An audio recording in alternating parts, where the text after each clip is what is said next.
It's a fierce price battle between Dangote Refinery and the Nigerian National Petroleum Company, NNPC Limited, who is selling at both 860 naira per litre. Despite it being a cheerful news for many Nigerians who can now buy it at a cheaper price, it has left fuel marketers with large quantities of petrol grappling with uncertainty.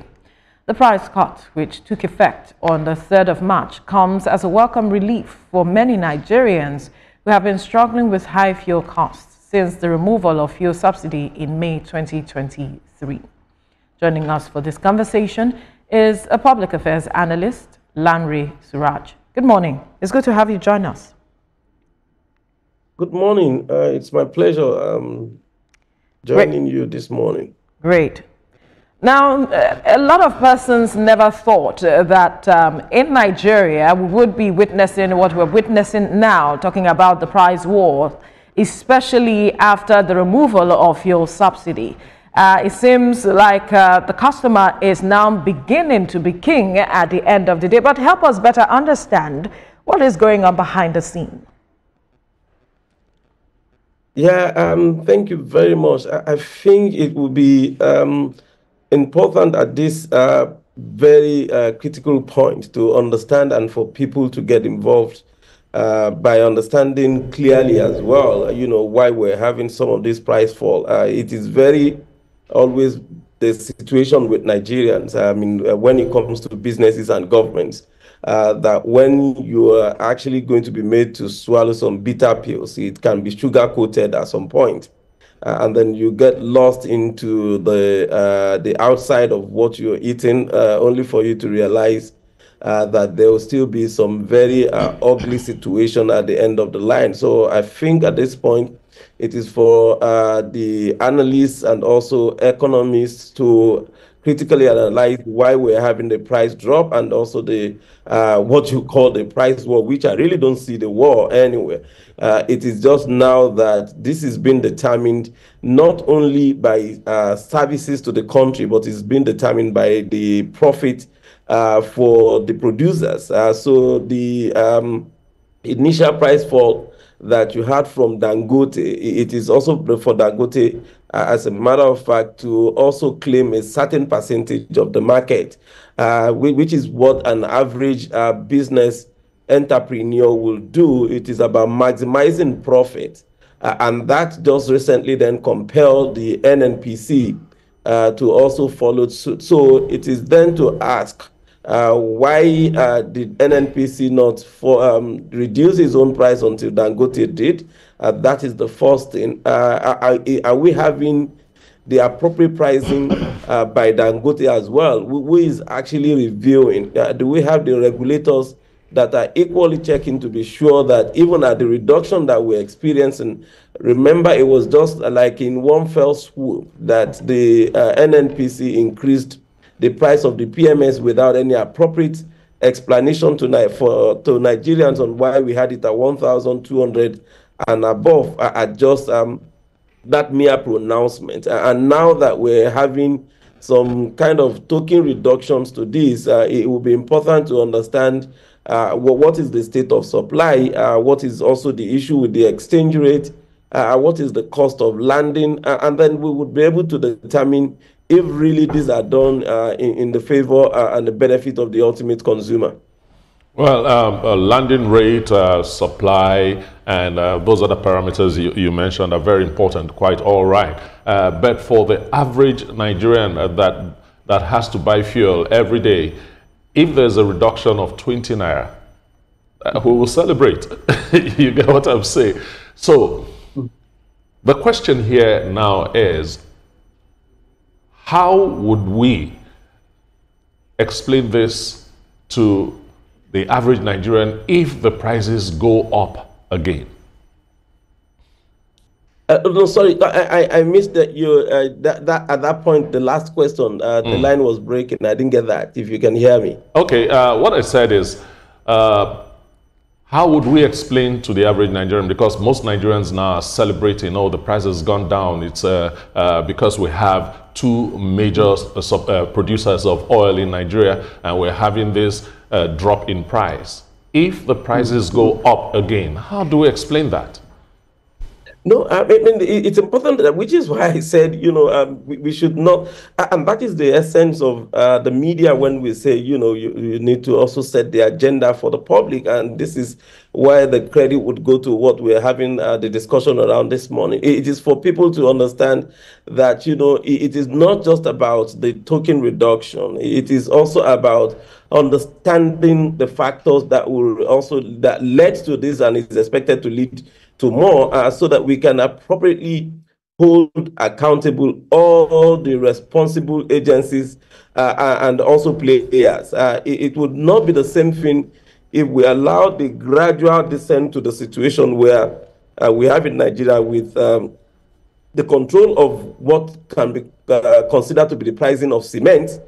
For instance, in Nigeria, the same thing to sugar and a number of other essential commodities that have been subject of monopoly in Nigeria. And that, for me, it would be the worst thing to happen if this would be to go to the petroleum product that determines quite a lot of things. So when you look at the prices of this petroleum product, when it moved to 1,200 and above, prices of every other thing moved up. Now that it's gone even to 860, you can actually do, and I think it would be very important, to do the market survey and see if those prices of commodities have actually also experienced the significant percentage of the reduction that you have in the petroleum pricing across the nation. That is number one. Number two, you would be shocked that even as it is, without the reduction in the prices in the market, like you have now with the reduction in the prices of petroleum products, if another 20 naira goes back on the price of petrol, you would be shocked that the market will experience another increase, even though it has not gone back to gone down from what it was at the 1,200. So the market forces in Nigeria, the regulators, and also our businessmen need to understand that there's a lot of implications for many of the actions, particularly in terms of inflation.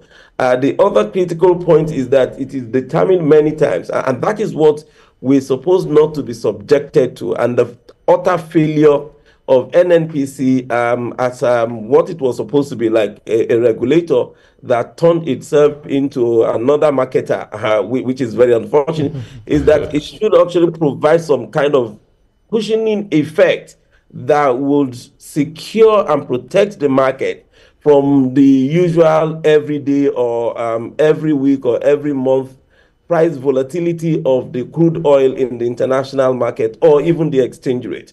And this is what is still being, central bank is even trying better by struggling to maintain some reasonable level of the exchange rate of naira to dollar, but you can't say the same thing. That's right. Of the NNPC. Absolutely. So if you look at what the managing director of financial derivatives company said, Bismarck Rewani, he said petrol prices to continue falling until June 2025. So we look at this, there's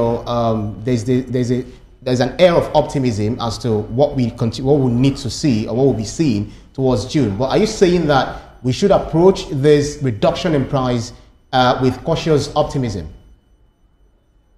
Yeah, definitely. When you actually, it is also sometimes very easy to make that level of predictions because, when you look at the global market and even the weather condition, so in the global north and in the Western world, they are moving out of the winter season, which will reduce the level of consumption of fossil fuel, and at the same time the prices will go down between now and that period when you also go into the summer period. So the international demand for fossil fuel would definitely reduce the prices, and then it is after that you can start experiencing some increasing pricing for the crude oil and petroleum product. So it's very easy to make that projection. That is number one. Number two, what is really now required of Nigeria, and I would expect of the government, is to use this period to then stabilize the market such that when you have the increase in demand for fossil fuel, unfortunately, we've not succeeded in improving, our power generation to the substantial level that there will be that reduction in the need for the alternative power supply from generators, across the country, that we would be able to then also reduce our own consumption, reducing the demand for high importation, and having some measure of savings that will be going into petroleum subsidy in the country. Interesting. Earlier on, if I heard you correctly, you said this matter is not, or this reduction in price is not about the consumer at the end of the day. It's about getting a chunk of the market. And then you also talked about the fact that our pricing doesn't seem appropriate yet, or we do not even understand what our pricing should be, because there's been the question of how is the pricing for petrol determined such that we can decide to just drop the price and increase the price at will? What can the government do then to check this activity such that at the end of the day, the average Nigerian is still benefiting from it, and then we get the attendant impact on our economy?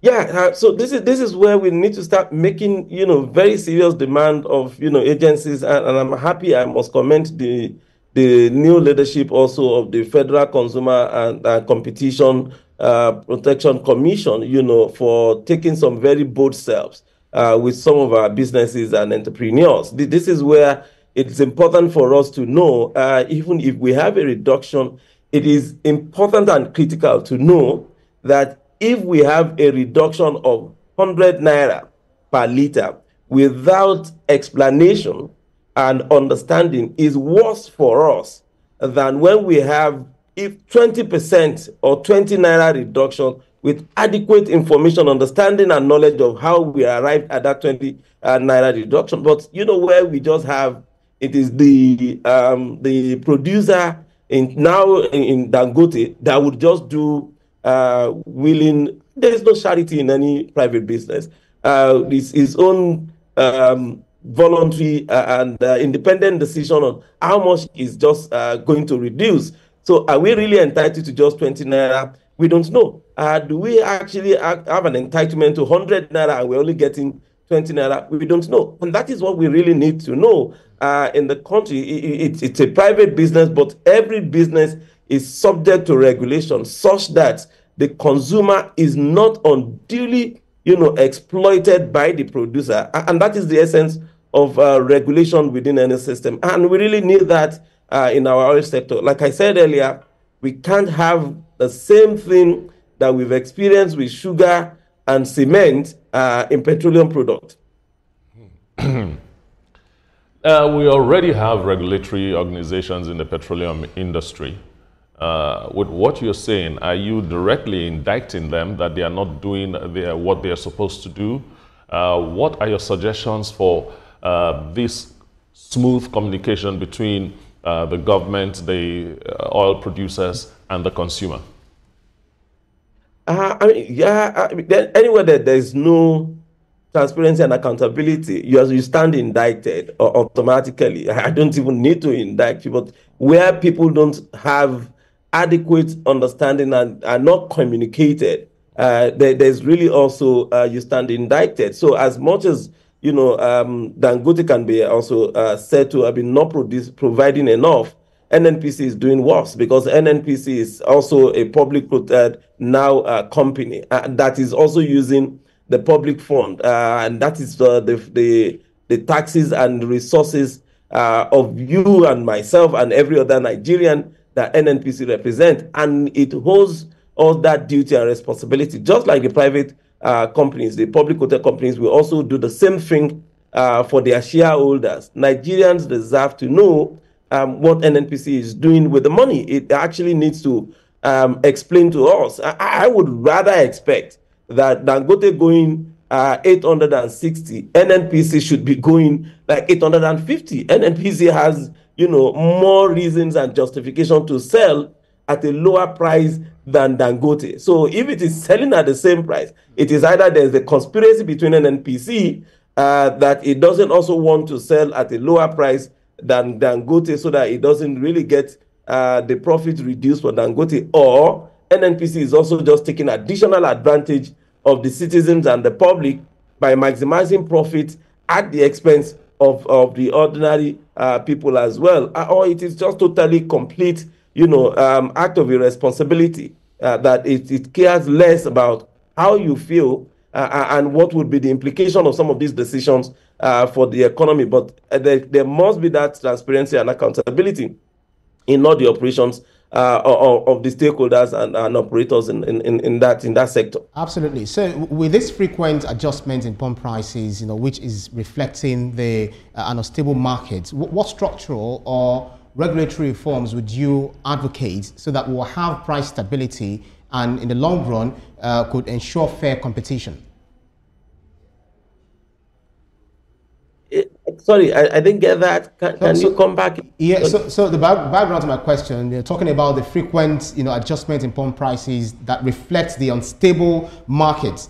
I'm trying to ask you whether what's it called? The structural reforms that you would advocate that we put in place to ensure that there is stability in the prices of fuel and fair competition in the long run.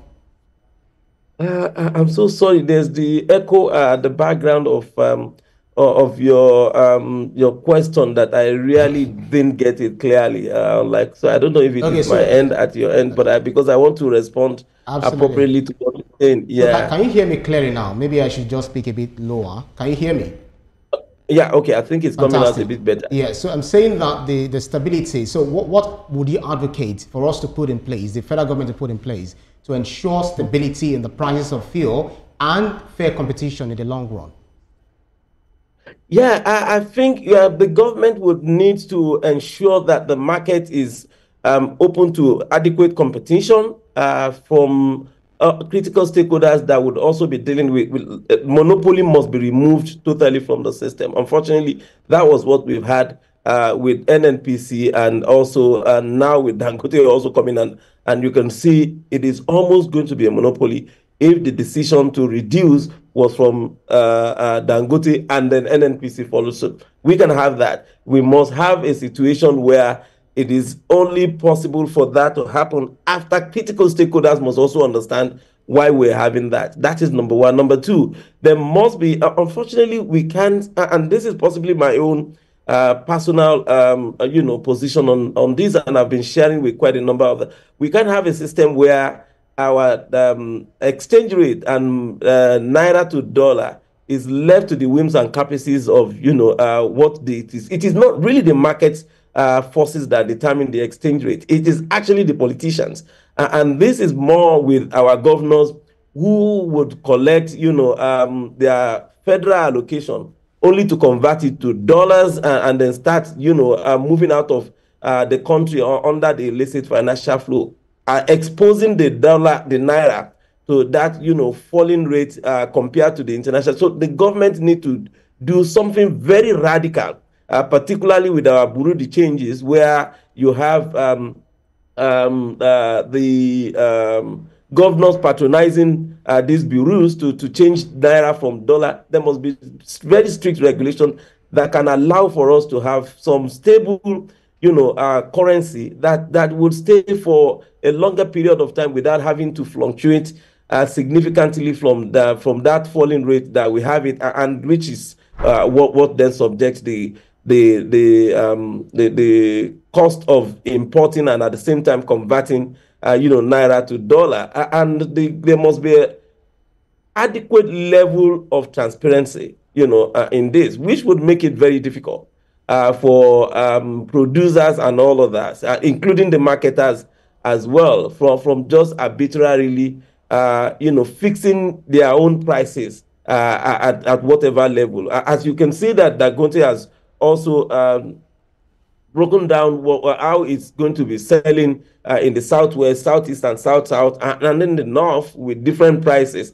You would be shocked that you have to go to many of the gas stations and the prices will still be different. So there must also be that enforcement mechanisms that would supervise what the stations the gas stations are actually selling at what rate, compared to what they're expected to sell the customers. That's the third one. The fourth one is that the gas stations are also cutting corners and cheating the consumers by tampering with their dispensing machines. It is very important that this is also monitored by the regulators and ensure that unscheduled visits are made to these gas stations to ensure that consumers and buyers are adequately getting the value for their money. Now, where does this leave the marketers who perhaps might have stocked up before Dangote came to say, you know what, I am dropping the prices? And are we on our way to fully deregulating the sector? How well are we what? The question I asked is, where does this leave the marketers who say perhaps that they have stocked up on a number of the product, and then suddenly there is a price drop from Dangote and as well as the NNPC? Where does this leave them? And then are we on our way to fully deregulating the sector? No, I think that is very interesting, which is always also, and many of them would give you this very funny defense. The moment that there's an announcement of price increase, majority, not even majority, all the filling stations will immediately adjust the prices without even waiting for confirmation or otherwise, especially immediately that there's the upward review. But when you have the downward review, it is almost the same thing that you will have, we're still selling the old stock. We've been very used to that, and we're very conversant with how that is done within the system. But it is very also still traced to the issue of lack of transparency and accountability. So if you have the proper accounting system and monitoring, you would know what a filling station or a gas station took and at what time. So if there's an announcement that is made, it is assumed that it is going to be effective from your next supply or whatever it is that you want to call it, either in terms of upward reviewed or downward review. But we've actually not been very truthful and honest in dealing with that situation of ensuring that, okay, we want to be as, very disciplined to the extent of, if you have upward review, you want to sell the old stock at the old prices or the rate that you bought it until you go and buy the new one. But they will tell you, but we were going to buy the new one at also the new price, at whatever it is.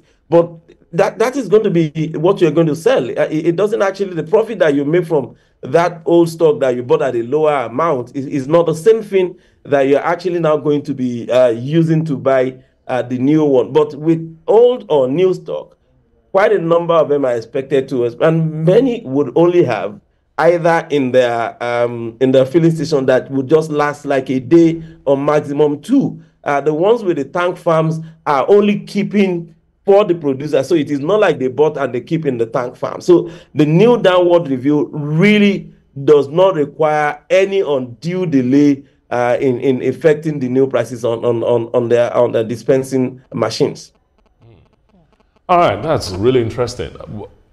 What would you say? Because when this announcement came out, a lot of us were happy. I was, and I'm sure a lot of Nigerians were also happy that, look, the price is going down and is going to affect other commodities. Are we looking at a situation where this is going to be sustained, as Alfred Ruan said?